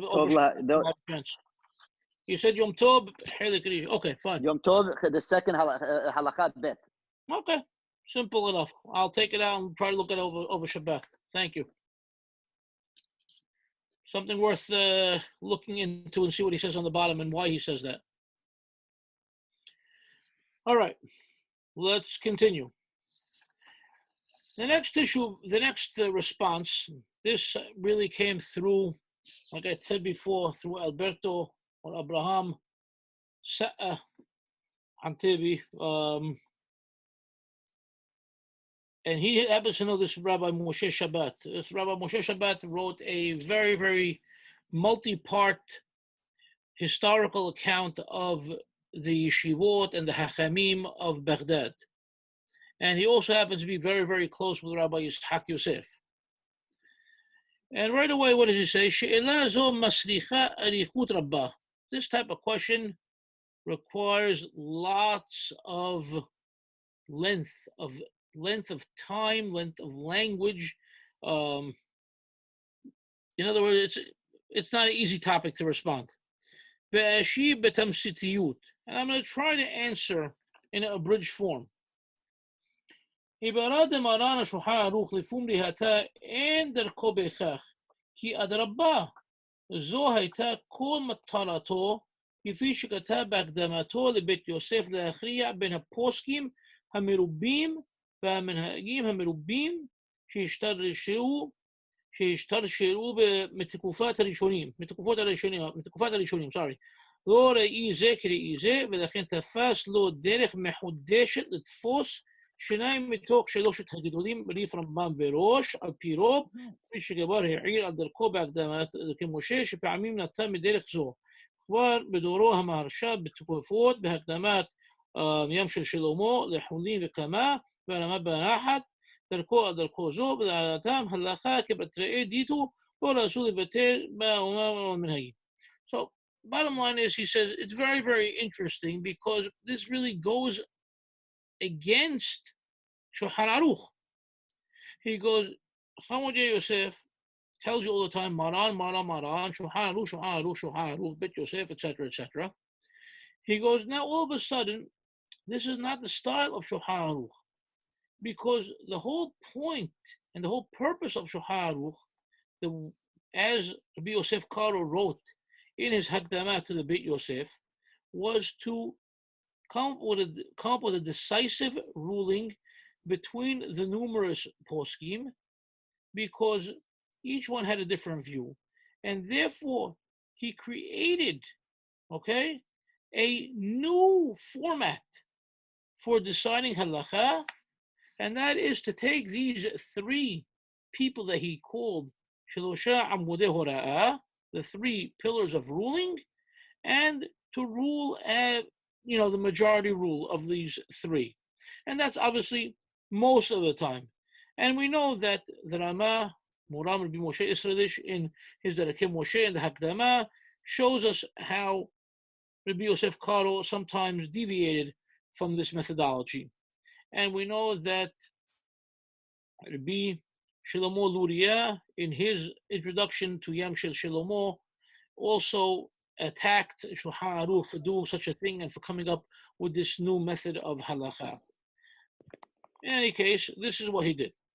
Omnam, גדולי הפוסקים הספרדים שאחרי מרן, עם כל החידושי דינים המרובים והספקות שרבו כמו רבו אחרי מרן, לא המשיכו בדרכו זו המחודשת לקחת שלושה גדולי האחרונים ולהכריע על פי שניים מתוך שלושה. He goes, and even after Maran, after the Yosef Karo came out with Shulchan Aruch, there were no Sephardi Hachamim that followed his path to pick three of the Gedolei HaHaronim and say, these guys are the three, Gedolei Hador, and let's pick halacha of the majority of the three for all the new cases that come up. Nobody ever else followed this new style that Maran made up. לדוגמה, הגאון כנס הגדולה ועוד האחרונים הסמוכים לדורו של מרן כתבו ספרים בסיכום השיטות והחידושים שהתרבו לאחר פטירת מרן. So for example, the כנס הגדולה, Rabbi Chaim ben Benisti, when he wrote his book, and he was close to the generation of Maran, but slightly after, and he wrote down all the differences of opinion in his book that came up on a specific halakha after Maran. Okay, Ulam. אף לא אחד מהם החליט לדרוך בדרכו של מרן להכריע בין גדולי העולם הללו. But he didn't decide to take a stance and pick, I'm going to pick, the opinion of these two guys over the opinion of this one guy. It never entered their mind. ולבד זה, מוסדי הגאון רבי יעקב אלפנדרי, בעל מוסד מאש, כתב כי לידיתו מהריב"ד, מהרשד"א ומהרש"ך נחשבים כריב רמב"ן. The only person that I saw even mention such a concept was Rabbi Ya'aqub al-Fandari, who said, in his eyes, if he was going to have 3 Amudei Hora'ah in his day, in place of the Rif, the Rambam, and the Rosh, it would be Maharibal, Maharajda, and Maharshach. But obviously, nobody followed such a path. Because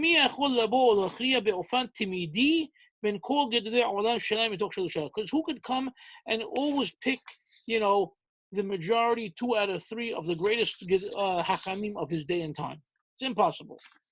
ועל כן, כל האחרונים הספרדים שאחרי מרן, גם שפסקו דין להקל או להחמיר, כי כך היה נראה להם יותר, אלא שבמקום שהיה נראה להם מקום לדברי המחמיר או לדברי המקל, או שהיה המחמיר או המקל אחד מגדולי הדורות, חששו לדבריו אף שהיה נראה להם אחרת, החליטו שהמחמיר תבוא עליו ברכה. So here's what he's saying. He goes, even all the Hachamim that came afterwards, and they gave a Pesach Halacha, okay, whether it was a ruling that was lenient or a ruling that was stringent, what they would do, if they saw that there was a great leaning of a tremendous Hacham to a more stringent position, okay, then what they would do they would add in their Teshuvas at some point, whether it's the end, the middle, whatever it may be, they would write, המחמיר תבוא עליו ברכה. In other words, we have this great Hacham that is siding in a more stringent position than I believe in.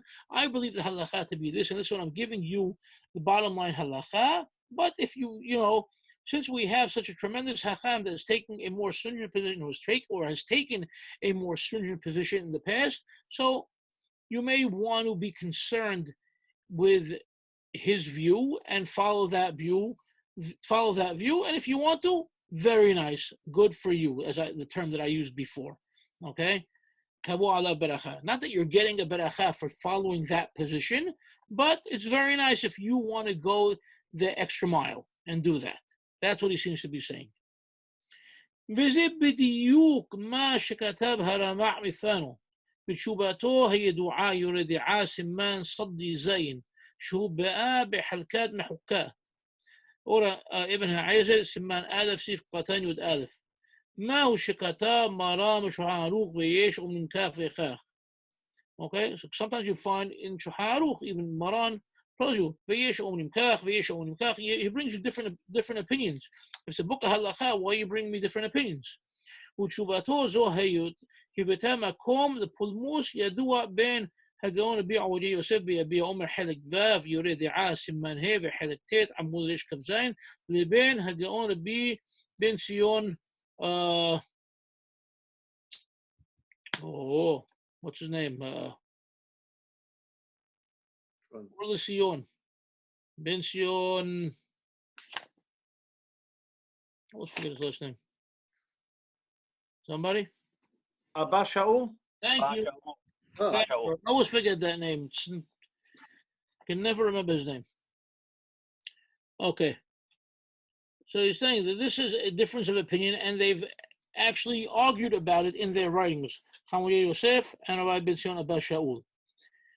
כשמרן שהזכיר שולחן ערוך ויש אומרים כדי לחוש לשיטת הסוברים, כך כי גם היו גדולים ועשויים. So, saying that Shulchan Aruch would bring these opinions because you should really be concerned and not just brush them aside because they were tremendous hachayim, they were tremendous gedolim. Ve'enam dehoyim halacha, and you cannot remove them from the face of halacha. Illa she'ikar halacha kisetam, but the main halacha is like the setam. V'zeh mamash kifi shekatabnu odot rabotenu aharonim, and the aharonim followed the same path, that they would bring a halacha, but not to belittle the tremendous hachamim that said otherwise, and for those who would be concerned with those opinions and following those opinions, they would mention them. So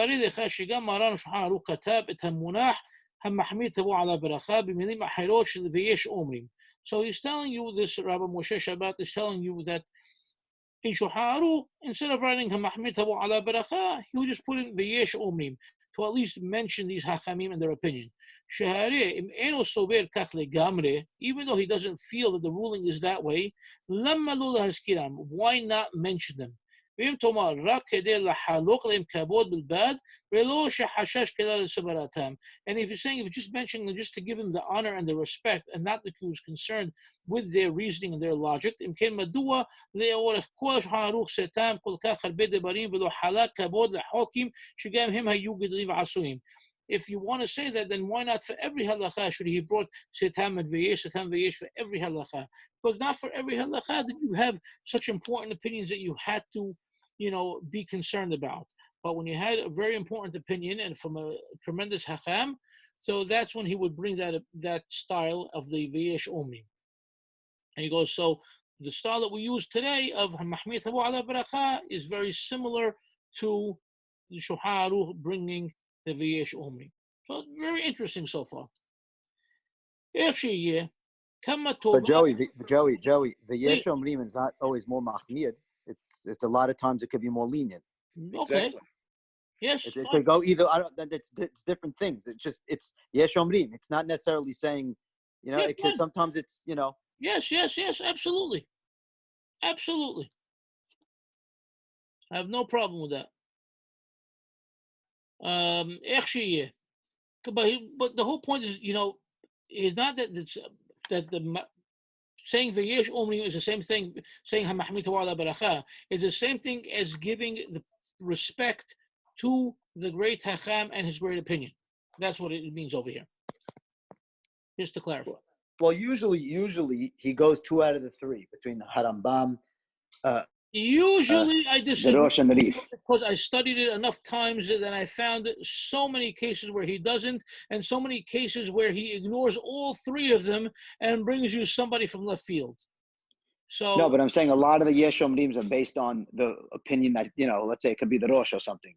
That's usually if you go through an entire sugya. That means a lot of the time of course, one of those valid opinions. You know what I'm saying? But if that's the case, okay, and he's following 2 out of 3 left, and for every halacha, so then he would have a yesh omrim on every halacha then, because he considers all 3 of these heavyweights. So it's obviously not like that. It's not. It can't be like that all the time. כמה טובה גדולה עשה לנו מרן שתיקן והכריע כך לפסוק ולהכריע כ3 עמודי הוראה, ואין ספק שזה היה רצון השם. שאלמלא הכי, כיום לא היינו מוציאים ידינו ורגלינו, כבר כתב החזון איש ועוד מהאחרונים שהוראות השולחן ערוך זה כהוראות הסנהדרין. So he's praising the Shulchan Aruch and his style, and this was, decreed from God, because without it we wouldn't be able to, left from right. And the Hazon Ish, said that the rulings of the Shulchan Aruch is like the Sanhedrin ruling for us. ומעתה לדרכו של רבנו הגאון רבי עובדיה יוסף. And now back to the question at hand regarding the style of Chacham Ovadia. אין ספק כי כשהוא כותב המחמיר תבוא עליו ברכה, הוא מתכוון לזה. Therefore, there's no doubt when Chacham Ovadia Yosef writes המחמיר תבוא עליו ברכה, this is what his intentions are. ובכוונה לא כתב ויש אומרים, and he purposely did not write yesh omrim, שלא להיכנס לבעיית הרמה מפנו. And he purposely didn't write yesh omrim, so he doesn't fall into the issue that the Ramah Mifano brings up in this whole lengthy teshubah that we mentioned earlier, that we just touched upon him, mentioning.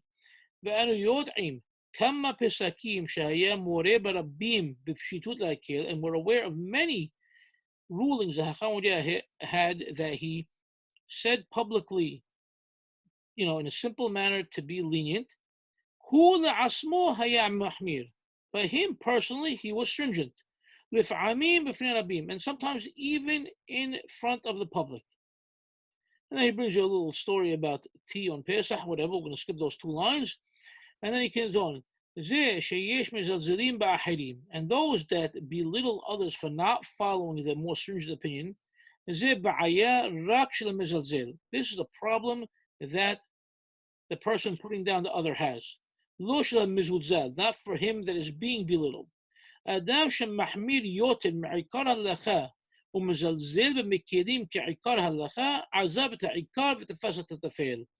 Anybody who takes upon humrot and belittles and puts down other people, this guy is not following halakha. He has pushed aside the ikar, the main point of the Torah, and he has only grabbed onto and is only following the tafel, which is the insignificant portion. לדעתי, הכל זה בנפש של האדם. אם להחמיר או להקל. It depends on the type of person. Each type of person is different. There are some people who are drawn to doing things in a more stringent fashion, and there are those people that are drawn to doing things in a more lenient fashion. It depends on the soul of the individual. And then in what opinions, not what opinions, but in what areas to be stringent or lenient. Sephardim al pi harob hekelu. Sephardim as a general rule are more lenient. Moshe Katav Harav Shulchan Gaboa Belchot Hanukkah. Rabbi Yosef Malcho wrote in Shulchan Gaboa as a general rule, Sephardim are lenient. וזה תלוי הרבה בשורש של חסד גיבורה כמו שכתב ברן החידה. And we discussed last week and many times in the past in our classes that this all has to do with the roots of Hesed and Gibura. Sephardim follow the Hesed and the Ashkenazim follow the Gibura. כמו שעשר מרן שולחן ערוך מסינו שפסק פסקתם כדעה מסוימת להקל והזכיר את המחמירים בלשון יש אומרים לא כדי לתת להם כבוד אלא להורות שכדאי לחוש את דבריהם ולהחמיר. Like what he's just repeating now. כך גם הרב עובדיה בדברים שהוא סבר שמעיקר הדין מותר. So same thing, חכם עובדיה יוסף, if he saw that מעיקר הדין it's מותר, אלא שכדאי לחוש למחמירים, but it's worthy to be concerned with the opinion of those who are stringent. ולהחמיר כתב והמחמיר תבוא עליו ברכה. And in those cases he would write והמחמיר תבוא עליו ברכה. אבל במקרים שסבר שאין מקום בכלל להחמיר, לא כתב והמחמיר תבוא עליו ברכה. But in cases where he felt there was no rhyme or reason whatsoever to be mahmir, he did not write והמחמיר תבוא עליו ברכה. וכמו שעשר מרן לא מקשים עליו למה תגרום מחלוקת ובזיונות בין המכירים למחמירים, מה שכותב ראשונים שאסור, כך גם לא מקשים לרב עובדיה, כי באמת כן דעתו להלכה יש לחוש למחמירים, אם כן לא תורחבה מעיקר. So basically we're saying, כמו שעשר מרן לא מקשים עליו, למה תגרום מחלוקות ובזיונות בין המכירים למחמירים, מה שכתב ראשונים שאסור. Same way you don't ask how you say well, you're causing a difference of opinion. So how didn't try to cause differences of opinion. Like he told his son, I don't want to mix up the people. I don't want to give them, mixed signals. I didn't do that. Only for the people reading the books and they want to see the sources and they may want to follow that more stringent opinion based upon the stringent source. They want to give that kabod and they tend to be drawn in that direction. That's fine. But when I give a halakha, the halakha is the halakha, straight and clear. ובמקומות שלא כתב המחמיר תבוא על הברכה זה בגלל שדעתו להלכה שאין אפילו עניין להחמיר בכלל גם למי שרוצה לקיים מהדרין. And there are times that people still want to be stringent, but if Chacham Yosef didn't put מחמיר תבוא על הברכה, that's because he himself doesn't even consider that stringent opinion to be an opinion worthwhile of following or to be considering whatsoever. כמו מקרים שמרן לא הזכיר את שיטות האחרות למחמיר משול שומרים ולמילים משול. So exactly what we said before, just repeating the words again. Now, the funny thing is, with all this going on, okay, I was talking to Morris Arking about it. And Morris Arking is very, very into Chacham Yosef and his writings. And he answered right away. He goes, based upon my particular studying of Chacham Yosef's written works and going to many of his lectures and discourses over the course of time, whether in Israel or over here, watching them live via satellite or what have you. He goes, basically, he wrote some guidelines for me. And they basically fall in line with most of what we just read from this Rabbi Moshe Shabbat. He's saying basically there are two levels over here. You have number one, Okay, halachically appropriate situations to add the mahmir tavua ala beracha. Or number two, it's a manner of presentation to a public that includes many that are accustomed to being stringent and won't easily accept the heter. So one, he's doing it to follow or to make people aware of the more stringent opinion. And number two is to keep his audience, to keep the audience that tend to be mahmir or grew up with humrot, and if he comes across as being solely mekel, constantly lenient, those people are just going to tune him out and not consider whatsoever. So therefore, he likes to keep them, within the fold by letting them know that, okay, you could follow a humrah here and there. So the first one, it's just amazing how Mara says it like this. Even though Maran was lenient, he went against Harambam or the Rif or a significant amount of important Rishonim. Maran was lenient, but enough important Sephardi Aharonim were stringent. So in these type of cases, he would, do the same thing. So if Hakam says following Maran, but there were important Sephardi Aharonim that were stringent, or the Rif was stringent, or the Rambam was stringent, he would tell you, okay, here's my halakha, I'm following Maran, but mahmir tavua ala beracha. You're being mahmir that you're following the Rambam's opinion or the Rif's stringency or what many other Sephardi Haronim said, okay, in cases like that. And then he goes on with a few other things like Kabbalah, like Rabbi Mordechai Kohen mentioned to us as well. Or if there was a common stringency that was practiced by the people, and even though Acham Yosef feels differently about it, okay, you want to keep with your practice that you got used to, you could follow that as well. And these are different things that Morris mentioned just based upon his insight on learning and studying Chamodia and his style. So we see that different people have different opinions as to why Acham Yosef would throw in this mahmir tavua ala beracha. Those who said it had to do with his upbringing with Ashkenazim, those who said that there's no rhyme or reason for it whatsoever, those who said that there could be various different reasons depending on the halakha, and those that are saying that it follows a pattern based upon that of Maran Rabbi Yosef Karo in the Shulchan Aruch. So now we have a better understanding of why mahmir tavua ala beracha, but why only if a person is of that caliber to add humrot because his midot, okay, and again, because his midot have been perfected to a point where he could take upon these humrot, especially without belittling those who do not, or without looking down or askance upon those who do not follow humrot, then that type of person could take upon these humrot when he deems it necessary or he feels it's going to help him to follow halakha, follow Torah, get closer to Borei Olam. And hopefully in the upcoming class, we'll look at actual cases and see how we would deal with them if we would want to take up on any particular humrot that come up. And we'll try to look at a few different teshuvot. Maybe we'll read just some summaries at first, and then we'll choose which teshuvot to read at length if we like it or we want to move on to a completely different topic. And that's basically it. I'd like to hear if anybody has anything else to say. Is anybody still here? Because I can't see on my phone. I'm still here, Joey. Yeah, I must say I'm looking forward to now moving from the general to the more specific and looking at specific instances. So that'll be good. Right, and I know and if we're still in lockdown, and hopefully I can still attend for the next few weeks. Things are still pretty quiet here. Listen, you just leave court and you just come and join us. That's all. I'm at home.